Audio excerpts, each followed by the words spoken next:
and I'm the lead tour guide at the Tuckerton Seaport. Today I'm going to be talking to you about map making. Map making is also known as cartography. Now back in the day, they used to make maps by hand. They used to have to scout areas and hand draw the map. This is a map of Tucker's Island, an old town that used to be on an island at the end of Holgate. This little map in the corner shows exactly where it used to be in Ocean County, then Burlington County. Mapping is a primary source, and so is the census. It's how we can gauge who lived in Tuckerton 100 years ago. Some of the people from Tuckerton came from a variety of places, including someone from Ireland, Russia, and England. If you take a look at the 1900 census, you can see the person's name, occupation, address, and where they're originally from.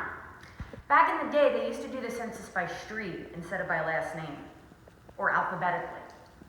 Mapmakers put a variety of things on the maps, including bodies of water, natural landmarks, and important structures. This will help people find their way around. Take a look at a map that you have in your house. Where are you on it? Now we're going to do a map-making activity with Maddie. This is a map of all the lighthouses in the tri-state area. Now if you take a look at it, you'll see it has a title, a compass, and a legend. Make sure you include all these things in your map. Hey everyone, it's Maddie, and now I'm going to show you how you can make your own map just like the ones Carly showed us in the video. Alright, so for this project, you will need some paper. I would get a pencil to start with, and whatever you want to kind of decorate and color your map with. I'm going to use a marker just so it's easy to see, and then I can color it later. You want to make sure that we include the three things that Carly mentioned: the title, the compass, and the legend. So we will talk about those. So first you have to decide where your map is going to be. One thing that you could do is do a map of your neighborhood. So I'm going to title it My Neighborhood, or you could title it your town, the name of your town, or if your neighborhood has a name. Then let's think about the legend and the compass so we have room for them. So a legend is going to tell us kind of what each symbol means on our map. So I'm going to draw a box for that so I have enough room for it. Now I'm going to start to draw the places. So think about what you're going to include in your neighborhood. Think about how much space you're going to include on this map. Is it going to just be the houses around you? Maybe you live close to a store or a park or a school, and you can include that too. So start to think of some kind of landmarks or some kind of bigger, important places in your neighborhood that you want to include. I'm going to start with my house. So I'm going to put my house here because I know I want to fit some things over here, a park and a store. Now with your map, you don't have to draw everything super realistically like real life. You can see I simplified the shape of the house just as an outline, and then I can put it in the legend and I could write my house. That way someone looking at this map knows that's my house without it actually looking like the actual outside of my house. All right, I know that in my neighborhood across the street, there is a grocery store over here. So this one is just kind of going to be a rectangle. Maybe to label it, I would put like an apple to signify a grocery store. You can come up with your own symbols to mean or to represent the different buildings. Don't forget to add that to your legend as well. Then I have a park over here too. So a symbol for the park, I think I'm going to make just the swings to show the park. And I'll add that as well. Now you might have a few more things to add here, and that is fine. These are kind of the major things I want to add on mine. But then I'm going to go ahead and add some roads and some walkways too, to show how I can get between these places. So from my house, there's a road that connects to the grocery store, and it also goes out to a bigger road this way.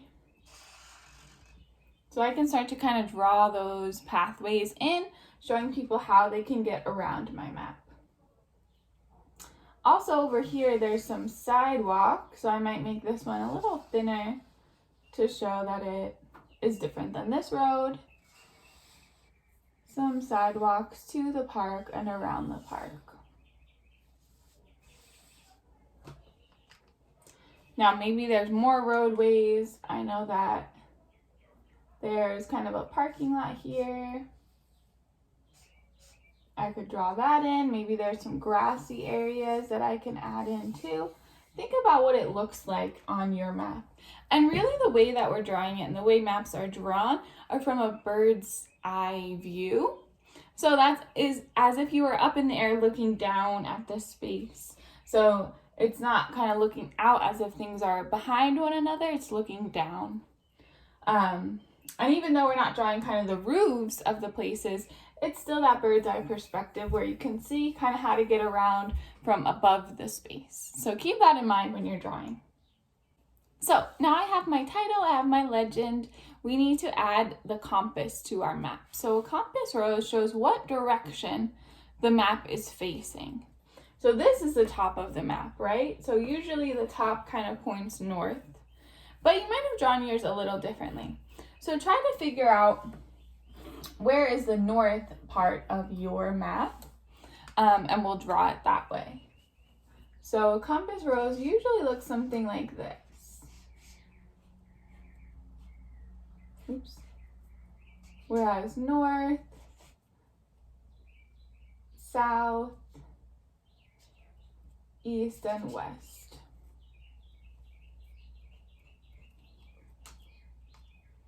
But if this wasn't north on your map, you could change it to put north in the right direction. You can kind of flip it around. So now we have the basic parts of the map. You can go ahead now and kind of decorate your map, make it colorful. Also, the colors might help whoever's reading the map kind of tell what things are what. So if this was kind of my grassy area over here, I could go in and fill it in with some green, or even kind of draw some grass blades on it so that the person would know what it is, even though it's not in my legend because it's not as important on my map.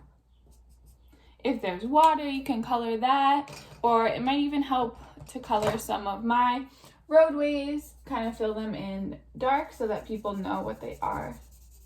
I could color the road one color and the sidewalk another color to kind of show that it's a little bit different.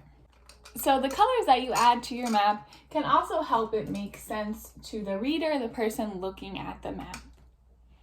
So color your map, finish it, and as another activity, you can give your map to somebody else. And if they can kind of understand it and they see kind of where they can go on the map, then you know your map works. If not, you might need to add something so that they can kind of use it to get around the space.